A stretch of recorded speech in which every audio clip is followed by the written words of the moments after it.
Salve nadadores, nadadoras, amantes e profissionais da natação. Aqui estamos nós para mais uma edição do nosso TBT Análises. E, como prometido na semana passada, estamos trazendo para vocês a evolução da saída do nado de costas. Eu e o professor Rodrigo Ávila. Tudo bem, Rodrigo? Fala, Marcelo, tudo bem?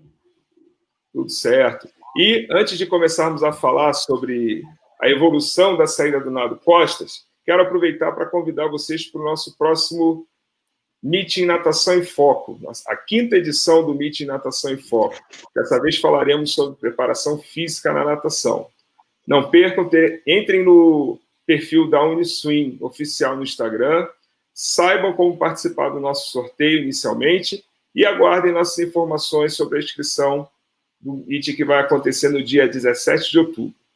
Agora, voltando para o nosso tema de hoje, vamos começar a apresentação agora, Rodrigo? Bora, vamos lá. Vamos avaliar essa saída aí. Isso. A gente pensa assim, mas saída de costas não é tudo igual? Nada disso, muito pelo contrário.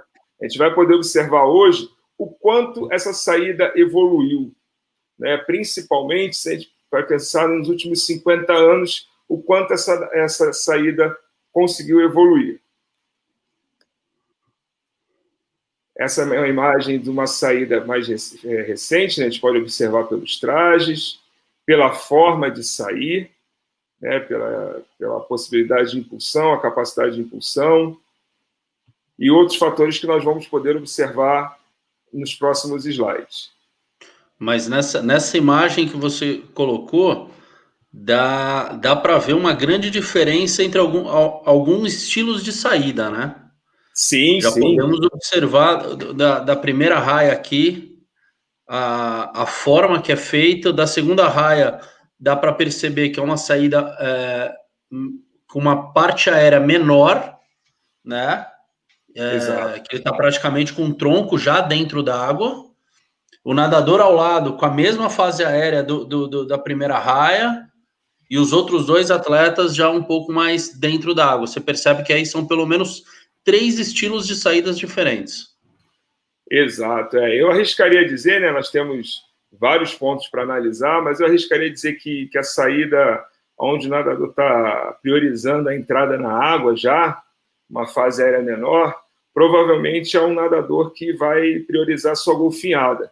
Confia muito na sua golfinhada, e aí, em função disso, ele abre mão um pouco da fase aérea para poder desenvolver essa golfinhada.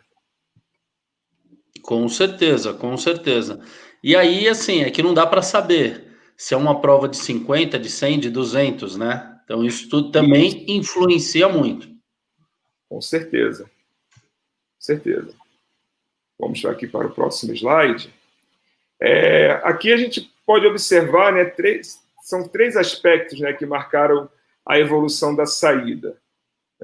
A primeira delas seria o aspecto técnico. Nós vamos falar de cada um deles mais à frente, né? Então, esse aspecto técnico aí, ele teve uma evolução aí entre a década de 70 e principalmente na década de 80. Aí tivemos o aspecto tecnológico, que veio a partir do ano 2000, e o aspecto físico, que ele também se desenvolveu a partir do ano 2000, e principalmente com o desenvolvimento do desenvolvimento e regulamentação da utilização dos trajes, né?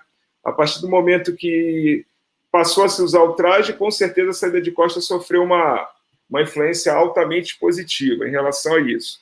Mas à medida que a regulamentação mudou, consequentemente, todo mundo precisou fazer ajustes para poder aproveitar o máximo possível. Eu arriscaria dizer, depois eu quero a sua opinião, Rodrigo, mas eu arrisco dizer que a gente está numa fase onde a gente tem esse aspecto tecnológico e físico caminhando ali praticamente lado a lado. Não, com toda certeza, Marcelo, concordo. Na minha opinião, eu acredito que a saída que mais evoluiu em todos esses anos foi a saída de costas. Antigamente era os pés dentro da água, não podia pôr o pé fora. Era uma saída no qual os tempos evoluíram demais. Isso é reflexo também em questão de saída. Aí depois puderam colocar a ponta do pé para fora, tinha um limite também. Aí depois colocar o pé antero-posterior, e aí questão dos trajes. E agora você ainda, além de tudo, você tem o apoio de pé, que infelizmente não são todos os locais, todas as competições que você tem acesso a isso, mas que é nítido. Qualquer pessoa, qualquer leigo na natação consegue observar a diferença de uma saída quando você tem o apoio no pé para a saída de costas e quando você não tem esse apoio no pé. E uma coisa que é muito legal dizer, o pessoal que acompanhou alguns campeonatos, principalmente campeonato mundial de curta, o último campeonato mundial de curta, o suporte de pé estava dando muito problema. Então, o atleta travava na altura que queria, na hora de fazer a saída, ele escapava. E aí eles tiveram que readaptar, não deixaram o suporte no encaixe correto, tiveram que colocar atrás da baliza, dar uma forma de travá-lo ali, e aí acabou resolvendo o problema. Mas tiveram atletas que escorregaram, que o suporte descia, né, na hora que fazia a força para a impulsão, e com isso nadaram novamente, fizeram novamente a prova. Certo. Não sei se você vai lembrar disso, né? Eu me lembro disso ainda como atleta e peguei um pouco ainda do início da carreira como treinador. Essa questão da dificuldade da saída do lado de costas, numa parede, né, numa parede comum de piscina, sempre foi tamanha que muitas das vezes, mesmo que a placa não tivesse um sistema de cronometragem ali funcionando, mas você preferia torcer que tivesse, pelo menos lá no Rio de Janeiro acontecia isso, mesmo que você não tivesse sistema completo, mas você pelo menos com a pera e com a placa na parede, já proporcionava uma saída melhor do que você pega piscinas muito, muito antigas, né? Piscinas, algumas delas que não foram nem projetadas inicialmente para a prática de natação competitiva. E aí você vai fazer uma saída, escorrega com frequência. Isso deve ter sido reduzido agora, mas eu me lembro que até o ano 2000, principalmente, isso era muito comum. Você pegar piscinas muito diferentes. Então, muitas das vezes, era melhor ter a placa, mesmo que o sistema não tivesse completo, justamente para que o nadador tivesse um melhor suporte, um melhor apoio, né? Suporte não, melhor apoio dos pés para sair. Sim, e lembrando que assim, a parede é lisa, né? Então isso acabava influenciando muito e muitas competições não liberavam você colocar uma toalha, alguma coisa, né? Para evitar que escorregasse. Então tudo isso tem que ser falado, né? E lembrado. Então isso ajudou muito. Esse suporte ajudou muito e é algo que tem que ser assim muito valorizado. E com isso, evolução do nado de costas, não apenas a saída, mas de um todo da modalidade. Com certeza. Vamos aqui para o próximo slide agora. O primeiro aspecto técnico, voltando naquela questão dos aspectos mencionados anteriormente, primeiro o aspecto técnico, né, que liderou, vamos dizer assim, iniciou essa evolução da saída, está relacionado à golfinhada, né? Às vezes quem é mais novo pode pensar assim, mas a golfinhada não foi sempre usada? Não, né? Antes de falar das fases, só fazer uma observação aqui, a golfinhada ela começou a ser utilizada, né? Por isso, como foi mencionado ali a questão do aspecto técnico, ter iniciado ali na década de 70, foi quando se começou a fazer. Mas o ápice realmente foi na década de 80. E aí vamos explicar mais à frente por que o ápice em relação à golfinhada ocorreu na década de 80. E aí eu queria que você falasse aqui agora, Rodrigo, vou passar para você, sobre as fases da saída. Então, aí nessa foto, uma excelente atleta, né? Miss Sim. Franklin, dispensa apresentações. E uma coisa muito legal a se observar, nas fases da saída, você tem a posição de partida, né? Na qual você se agarra ao bloco, e aí você pode deixar as mãos na lateral. Em alguns blocos você tem o suporte lateral ou suporte na parte superior do bloco, né? E aí vai da adaptação do atleta, e aí ele faz uma flexão dos braços para se projetar para trás. E aí uma coisa muito interessante a se dizer, principalmente o que acontecia antigamente, hoje não acontece mais, é que quando você fazia a impulsão na parede, essa impulsão acabava não sendo horizontal, às vezes na vertical, por você tentar sair muito rápido e o pé escorregava. Então isso é muito legal de ser observado, que a impulsão não era horizontal, você meio que acabava fazendo na vertical e escorregava. A parede Sim. não era tão áspera, não tinha a placa para evitar que escorregasse, né? Então certo. Isso acabou ajudando, né? Esse novo suporte. Aí você tem a trajetória, né? Trajetória no ar, que seria a posição que estava na primeira imagem, onde eles se projetam para trás, faz esse arco, né? Para poder entrada na água, as mãos sobrepostas, e aí a entrada na água, onde entra a questão do... Seria praticamente igual a saída tradicional dos outros nados, que seria de cima do bloco, que o ideal seria entrar exatamente no mesmo local onde entrou as mãos. É difícil? No nado de costas, ainda mais difícil. Do bloco já é difícil, do nado de costas, ainda mais difícil. Só que com todo o trabalho que vem acontecendo, com a evolução técnica, isso tá no alto rendimento, você vê muito isso acontecendo com mais facilidade. Tá, e aí entra na parte do deslize, que seria o streamline ou a golfinhada, no qual a gente vai falar um pouquinho, e a questão do streamline, que vem sendo explorado cada vez mais. Ele até os anos 80 não era explorado em nenhum dos nados. E ele começou a ser mais explorado principalmente no nado costas, e depois ele veio migrando para os outros nados, que é o borboleta e o crawl também foi utilizado, mas ele o primeiro aí a explorar o streamline foi o nado costas. E o breakout, que é a questão da quebra, né? Onde você sai do submerso para a superfície da água, onde você encaixa a primeira abraçada, entendeu? E são as fases da saída aí para o nado de costas. E falando um pouquinho de Miss Franklin, deixa eu só um breve currículo dessa atleta, que é sensacional. 5 medalhas de Campeonato Mundial de Esportes Aquáticos em 2011, recorde mundial de 200 costas, medalhista em Londres, ela competiu em 7 provas, 100 200 livres, 100 200 costas e os 3 revezamentos americanos. Ela conseguiu 4 medalhas de ouro e 1 de bronze, com 5 no total. E se aposentou em 2018.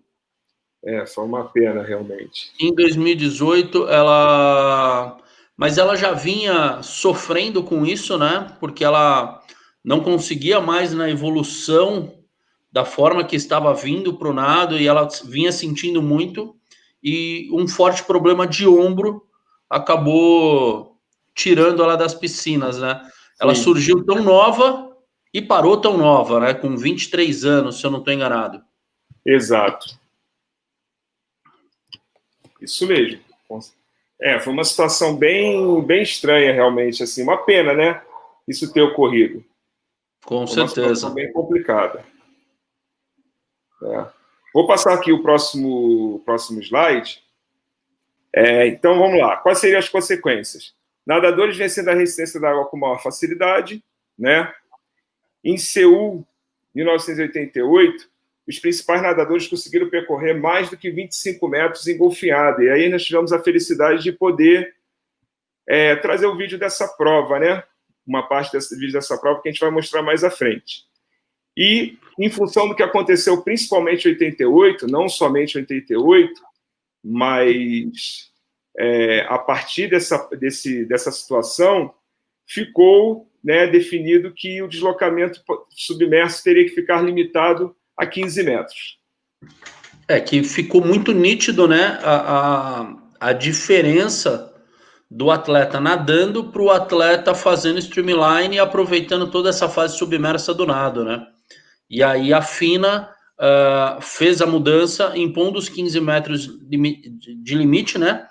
Para todos os outros nados, não apenas para o nado de costas.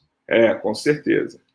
O único que não tem essa limitação é o nado de peito, né? Porque você pode dar uma Filipina. O movimento da Filipina, por si só, né, a quantidade de movimentos, ele vai acabar limitando de alguma maneira, né? Não exatamente. Justamente. Mas acaba limitando de alguma forma. Perfeito. Então vamos lá para o próximo slide nosso. Aí aqui a gente começa a falar sobre o aspecto tecnológico, né? Que é aquele que começou a fazer a diferença para a evolução da saída a partir do ano 2000, né? Não estou cravando o ano 2000 exato, né? Mas foi depois de Sydney que a gente começou a ver uma preocupação com a construção do bloco, né? Com a estrutura do bloco, porque assim como a gente tinha a questão das bordas de piscina, né? Que cada parede de piscina, cada borda era de uma maneira, os blocos aconteciam a mesma coisa. A gente até já falou disso no TBT passado, né? Então, a gente tinha, ao mesmo tempo, blocos maiores, blocos menores, blocos muito menores, blocos de concreto, blocos realmente totalmente de concreto, que não tinha nenhum antiderrapante na parte de cima. E aí, consequentemente, a gente fala disso em competições locais, regionais, mas nós não tínhamos o padrão, isso a gente pôde ver no nosso TBT anterior, que nós não tínhamos exatamente esse padrão que nós temos hoje de blocos de partida. Né? Mesmo quando pensamos em competições oficiais, em clubes, piscinas piscinas municipais e tudo, piscinas de competição, você não tinha o padrão. Isso aí foi se desenvolvendo com o tempo, né? E o que aconteceu? Aí, como eu mostrei aqui, né? Tem a questão do bloco. O bloco de partida é o principal elemento dessa evolução, porque a partir do momento que ele começou a ficar maior, né? Ele já trouxe benefícios para o nadador. E o segundo momento dessa revolução tecnológica vem relacionado ao dispositivo para a saída do nado costas, que nós já falamos nela inicialmente, e vamos ter a oportunidade de ver vídeos em relação a esse dispositivo. Vamos ver aqui o próximo. Não, perfeito. Uma coisa que você falou e já foi falado em outro TBT, o ano de 2000 foi, na minha opinião, eu acho que da grande maioria, o grande divisor de águas da natação. Eu acho que ali virou uma chave para a natação, onde a evolução tecnológica foi extremamente grande. Sim, com certeza. E essa mudança do bloco e etc. Falando um pouquinho do suporte, ele é opcional. Se o atleta falar que ele não quer utilizar, ele não precisa. Mas ele traz tanta segurança, ele é tão bom que eu não me lembro dele não ter utilizado, de um atleta não ter utilizado após a sua liberação, tá? E como eu havia dito, acabei de pesquisar aqui, achei, se o dispositivo prejudicar o atleta por algum motivo, ele tem o direito de repetir a prova, que aí entra naquilo que eu falei no Mundial de Curta, onde a trava do suporte não estava legal, então toda vez que o atleta forçava, alguns acabavam descendo, e aí prejudicava o atleta, então ele podia repetir a prova. Foi exatamente isso que estava acontecendo. Entendi, com certeza. Vamos lá, então, agora avançar um pouco nesse sentido, né? A evolução, por que a evolução tecnológica em dois momentos, né? Ela ocorreu em dois momentos, sim. E aí, pelos fatores que alguns deles já mencionados, né? Primeiro, que à medida que os blocos ficaram maiores, melhorou o apoio das mãos. Né? Nesse primeiro momento, o apoio das mãos já ficou mais eficiente. E aí, depois veio a questão de que, a partir do momento que o dispositivo foi criado, aí foi o que você falou, né? A segurança em relação ao apoio dos pés ficou muito maior. Né? Aí ficou uma coisa realmente muito mais interessante para os nadadores. E lembrando, Marcelo, que independente do suporte ou não, a única exigência que tem é que os dois pés estejam em contato com a placa ou com a parede. Certo. Para fazer a saída. É a única exigência, não pode ter um pé só em contato. O atleta pode estar com a evolução, né, de você ter o suporte, o atleta se projeta, faz a alavanca, né, a flexão dos cotovelos, e com isso ficando praticamente com o corpo inteiro fora d'água para a saída, para fazer Exato. a saída de costas. Porém, os dois pés sempre em contato com a parede ou com a placa. Com certeza.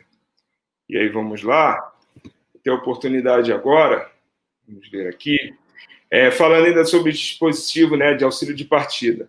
Ele foi aprovado em 2013 na Assembleia Geral da FINA, testado durante o ano de 2014 e implantado oficialmente em 2015.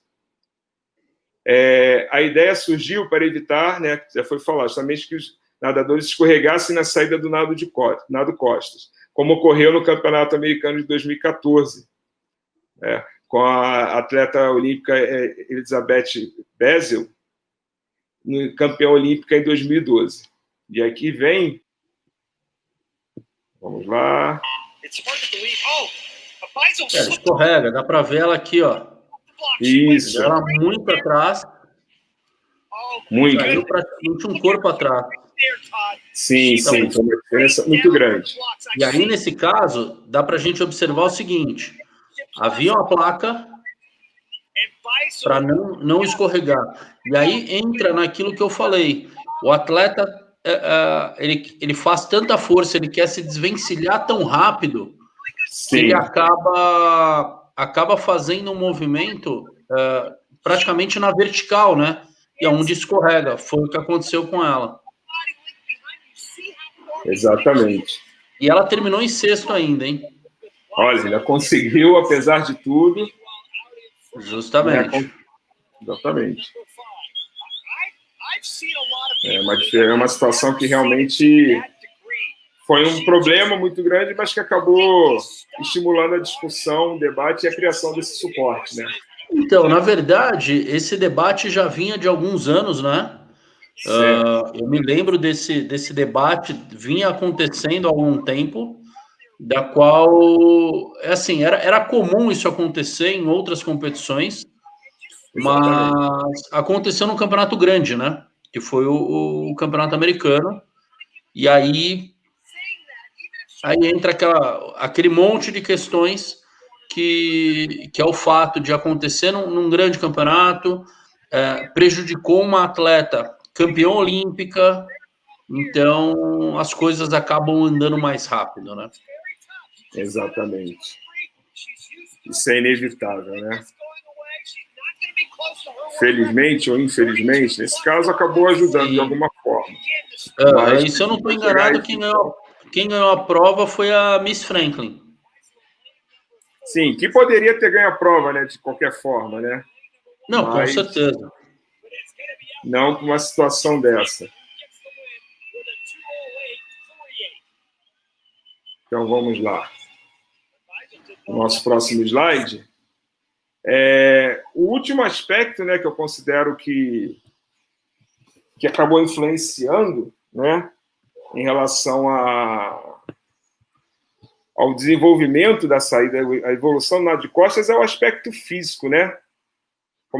Como foi colocado aqui, né? Nadadores e nadadoras cada vez mais fortes, né? E aí vem dois exemplos de saída que, embora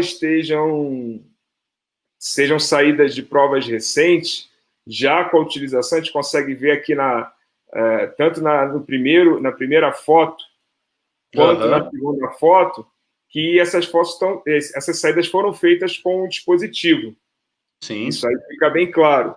Mas não deixa de ser interessante, importante, do ponto de vista técnico, avaliar a diferença que é um somatório de fatores, né?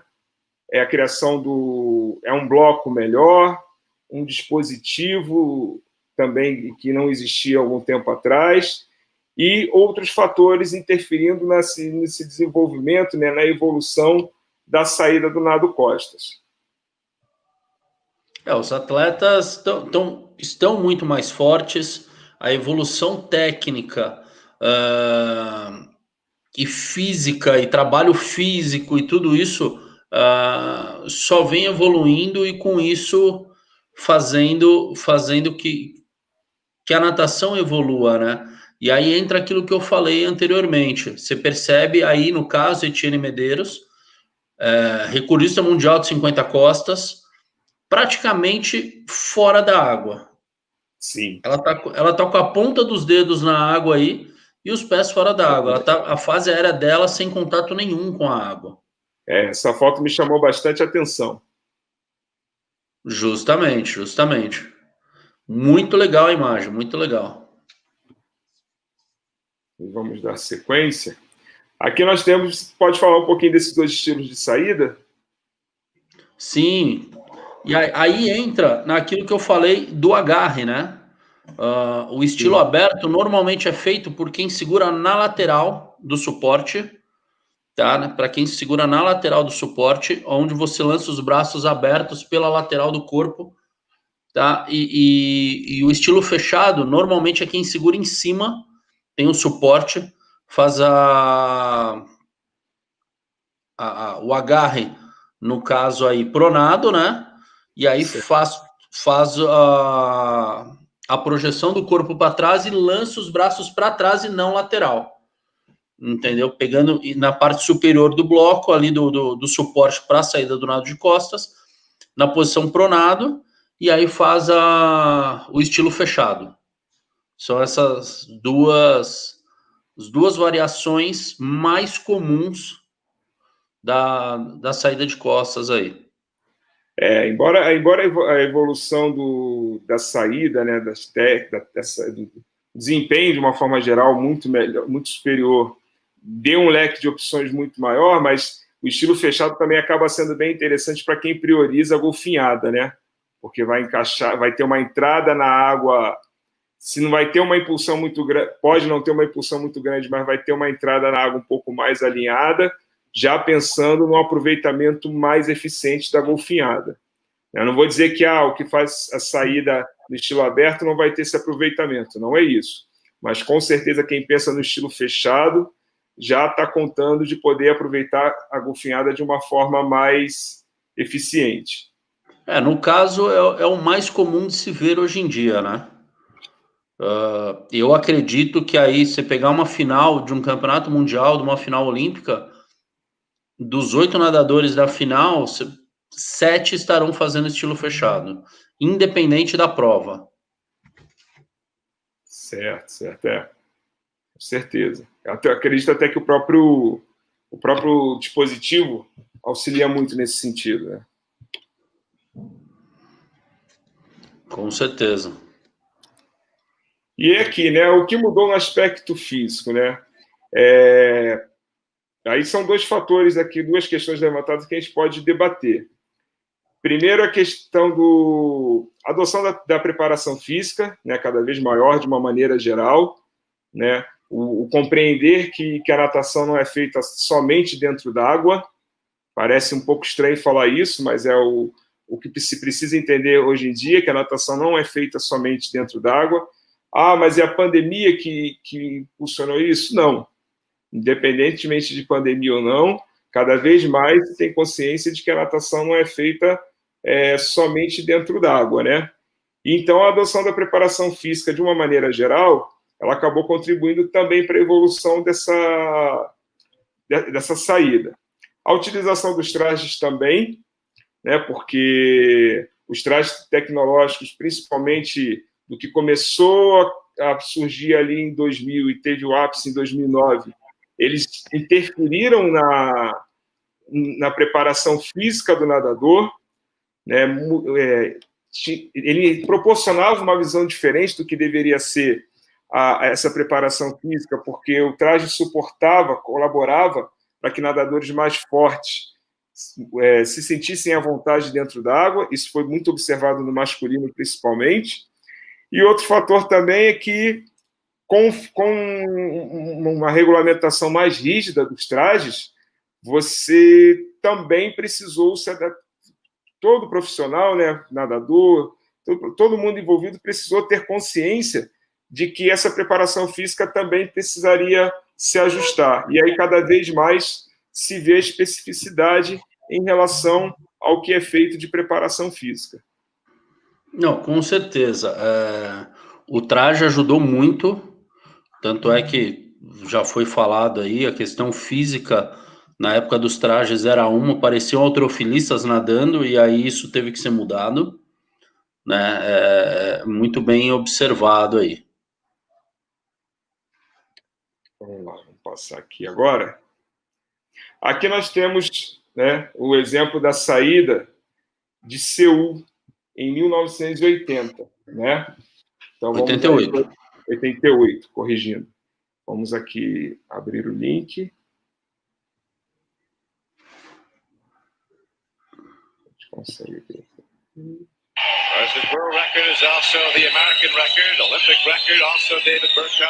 Aí dá para observar muito bem como era a saída nessa época, né? Como era a saída e o quanto foi um diferencial, né, no submerso, na parte do streamline total aí, a velocidade que poderia se atingir, evitando toda a mudança de posição, todo o atrito, tudo isso. Só uma curiosidade. Voltar aqui, só um minuto. Só uma curiosidade. Em 1984,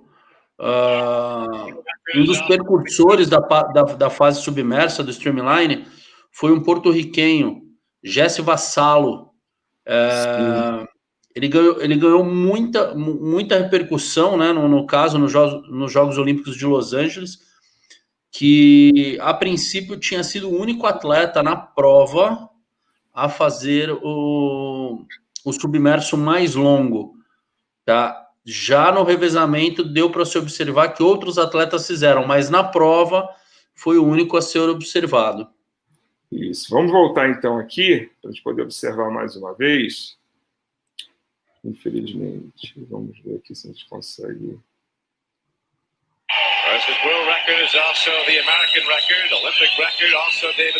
E nessa época ainda era permitido, né, que o nadador mergulhasse e aí voltasse nadando. A maioria aproveitava para voltar nadando costas mesmo. Sim.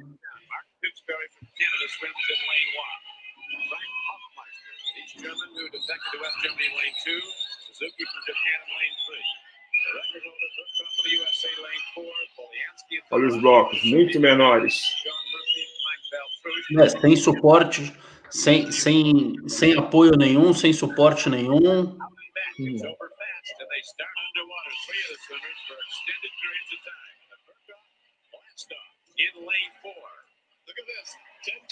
Aí observa os atletas aí praticamente 25 metros submerso, e olha a diferença. Praticamente meio corpo.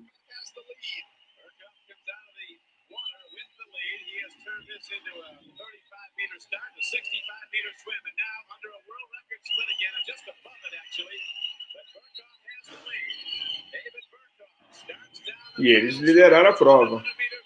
Sim, mas você observa, você pôde observar que na saída só, na virada não foi um submerso tão longo, tão eficiente.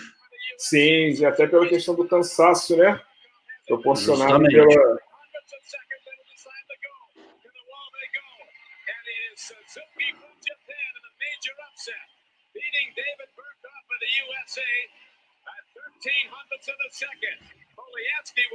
Agora vamos para o nosso segundo exemplo de saída. Bora. Então vamos lá. Esse já é um pouquinho mais recente, né? Sim, do ano passado, né? Isso, com a participação do Guilherme Guido. E a gente vai poder observar. Na minha opinião, uma das melhores saídas de costas no mundo hoje é do Guilherme Guido. Vamos lá agora. Uma das mais eficientes. Kolesnikov, he's in 5th, the fastest in the world this year by half a second. to Guido. He's in 4. The fastest man ever in this field is Matt Grievous, who's in 2. And it's hard to count out the Olympic champion Ryan Murphy. He's already won the 200 backstroke in the grand final.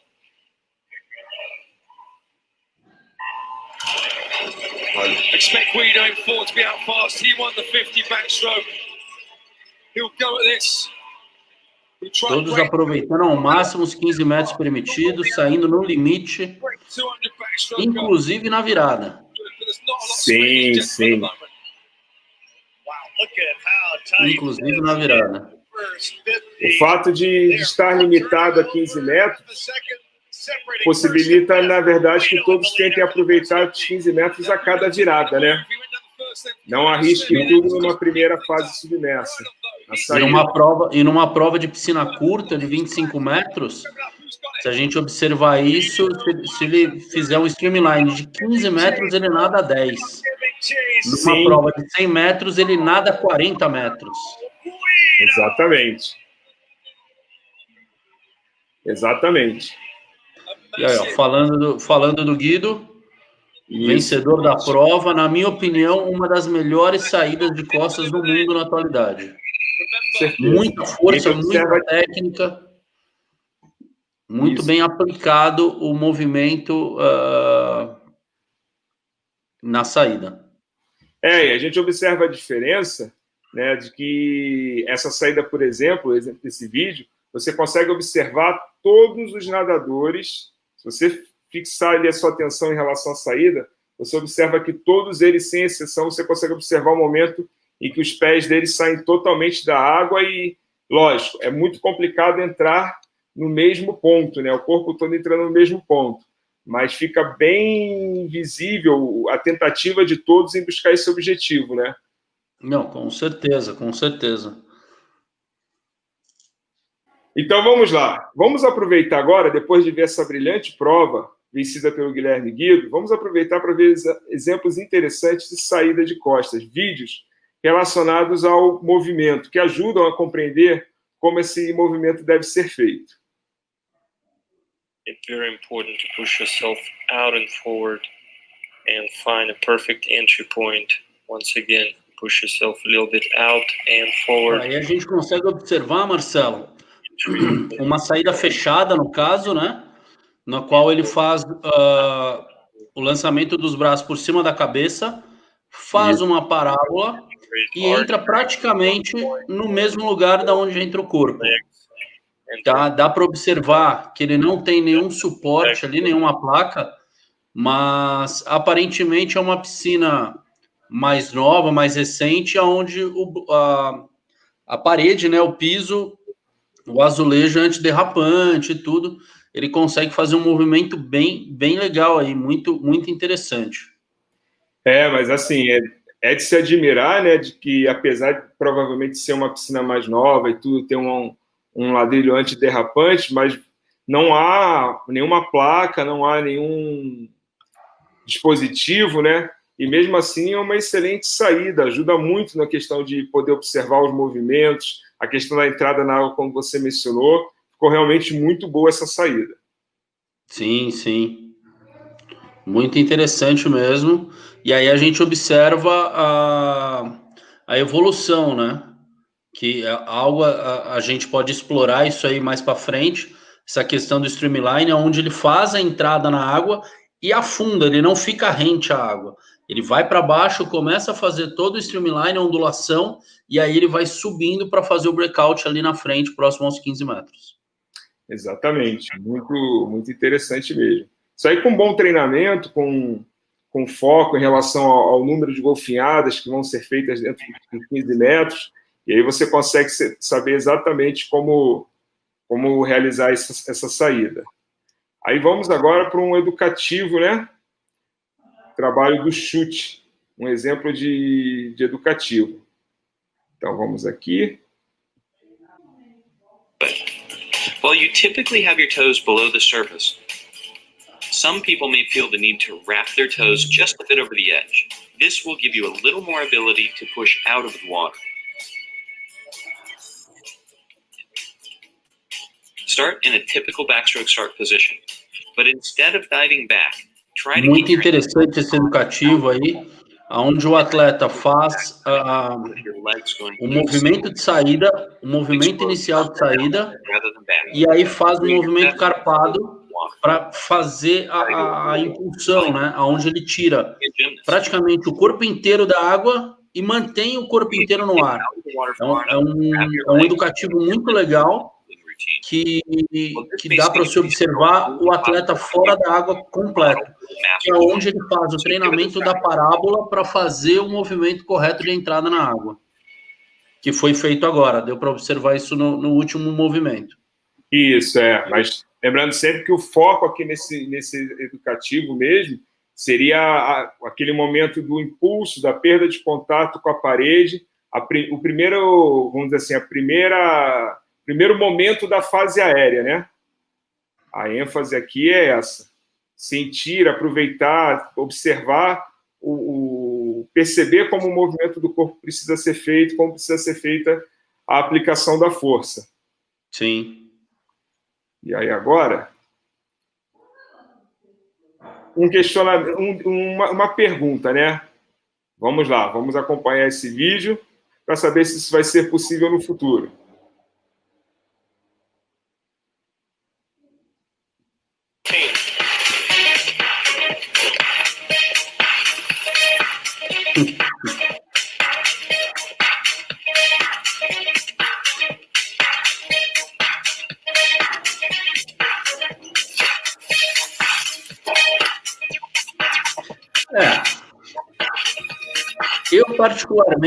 Eu particularmente acho que não num futuro recente. Não num futuro recente. Mas é o que vem acontecendo, né? Mesmo com a saída dentro d'água. O atleta, ele só está numa altura menor. Ele está mais próximo à água. A única diferença é essa, que ele está mais próximo à água. Mas essa saída aí é feita pelo nosso amigo Rodrigo Bardi. Queria mandar um abraço para ele, que é uma saída muito legal, é um educativo muito legal de saída também. É um educativo de saída também que é feito, mas eu acredito que num futuro não tão próximo pode ser que aconteça. Mas para agora eu acho muito difícil mesmo. Eu diria também, já reforçando o que você falou, também tive essa sensação de que se você colocar ali uma projeção, uma imagem, né, fizer uma sobreposição de imagem, você vai perceber que a única diferença da saída que é feita com o dispositivo hoje em dia é a altura. Os movimentos vão ser bem próximos, lógico. A altura interfere um pouco na pegada e tudo, mas basicamente a maior diferença vai ser a altura, né? Fora isso, tem realmente uma semelhança muito grande.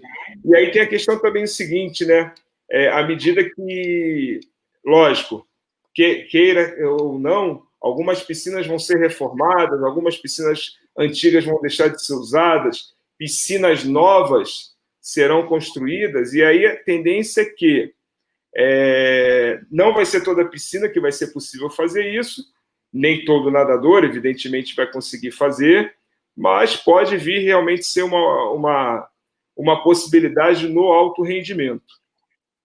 Então, assim, respondendo à pergunta, se for possível, vai ser possível num futuro mais distante, também concordo, e começando lá pelo alto rendimento, né? Que aí o alto rendimento, ele, além do domínio maior de todos os fundamentos, implica também estar competindo em estruturas, em piscinas compatíveis para realizar esse tipo de movimento com mais segurança.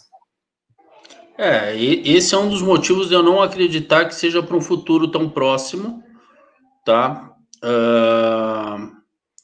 E, na real, toda mudança de regra ou de técnica, ela sempre vem de cima para baixo, né? Ela vem do alto rendimento para a base. Então, toda mudança que se vier a acontecer vai ser de lá para cá, mas acredito eu que não seja para um futuro próximo, não. Eu também acredito que não. por essas razões todas aí que nós listamos, que acabam algumas completando as outras, realmente vamos aguardar bastante para que isso seja visto com frequência. Então, agora, encerrando nossa apresentação aqui, quero aproveitar para agradecer a todos que puderam nos acompanhar, que vem acompanhando esse nosso novo formato de TBT Análises. Lembrando sempre, aproveitando até o gancho, nós falamos hoje um pouco sobre preparação física, agora no final, aguardem que nos próximos dias daremos detalhes sobre o nosso 5º Meet em Natação e Foco. Tá certo? Então, para você, nadador, nadadora, profissionais, amantes da natação, vamos ter mais uma edição do nosso meeting para que vocês possam ter mais um momento onde possam receber informações, compartilhar conhecimento, tudo voltado sempre para o desenvolvimento da natação. Muito legal, muito legal. Dia 17, né? Isso. Na próxima semana aí já, tá quase aí. Vamos falar bastante sobre trabalho de preparação física para natação, fora d'água principalmente, que é algo que também vem evoluindo muito nos últimos anos, e a natação vem explorando isso com uma grandeza e uma facilidade enorme, né? Vem se aproveitando disso. E agradecer também nossos amigos colaboradores, né? A Nixie, a Só Vai, o e-commerce Só Vai, a Gisele Caetano Pereira, nossa amiga e colaboradora técnica, a nossa parceira que precisa aparecer logo aí, Gisele Reinstein, e todos os nossos amigos. E deixar aí um pedido de sugestão para a galera, para os próximos TBTs, nos mandem por mensagem, façam comentários e nos mandem aí o quanto mais melhor de sugestão para que a gente tenha aí um leque muito grande para debater. E aceitamos também sugestões de convidados, né? Sempre muito legal ter um convidado para debater conosco, uma visão diferente aí. Com certeza, com certeza. E, mais uma vez, agradecer quem vem nos acompanhando. Um grande abraço a todos e até o próximo TBT Análise. Show de bola. Valeu, um abraço. Boa. Valeu. Valeu.